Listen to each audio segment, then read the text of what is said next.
All right, now I want to bring in Krista Owen. She was a witness to the brawl. Thank you so much for being here. You were there. I think you were on the riverboat with your husband and daughter. You ended up filming the incident. Why do you think it was important to do that? Well, I was filming it for a different reason, just because I thought it was rather unbelievable that the guys didn't move the pontoon boat. But when the first punch came, I just knew I had to keep rolling so that the police would know where it started. I just wanted the first punches to be out there in the news and in the police in case something was to come. And of course, something came. I'm curious, did you talk to police at all once they got there, show them the video, say, look, this is how it all began. This was not what you might think it is getting here after it was started there. It appears by that gentleman there in the hat who is just attacking this man for doing his job, it appears.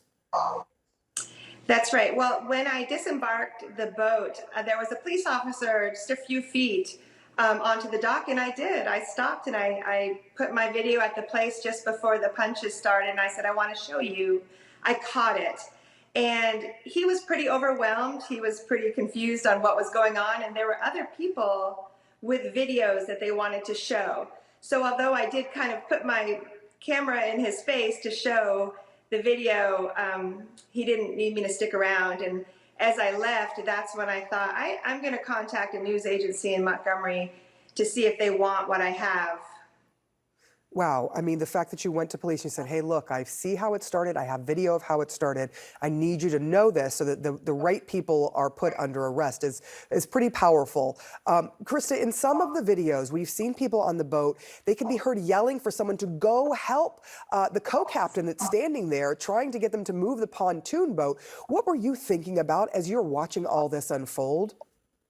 Oh, it was very helpless feeling, and I know how helpless that man must have felt. But for us, you know, we're forced spectators, and this is a human, just atrocity that's happening. None of us can do anything. And then one of the crewmen did jump ship and swim, and I thought, okay, there's our hero. Someone's doing something. But the rest of us, it was just a horrific moment to watch. The internet has lit up with memes and people who have said that they feel quite proud of the fact that Black folks stood up for someone, that they got there, that they did something. But you also took video that was really significant in this case.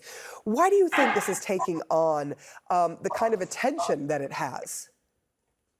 Well, there was a man just doing his job, and that was my vantage point.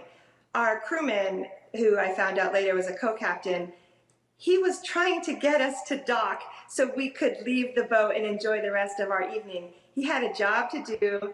The men on the pontoon boat did not listen to the captain's request over and over again, and this guy was saving our night. And so when he was assaulted, just mind-blowing, unnecessary attack. And I really believed alcohol was involved on the part of the men on the pontoon. You could see them with cups in their hands. And I just, from where I stood, they just seemed angry that anybody would have touched their boat and moved it. And unfortunately, our crewman was the one that did it. They're doing his job. Thank you for taking the video. Thank you for sharing your story with us.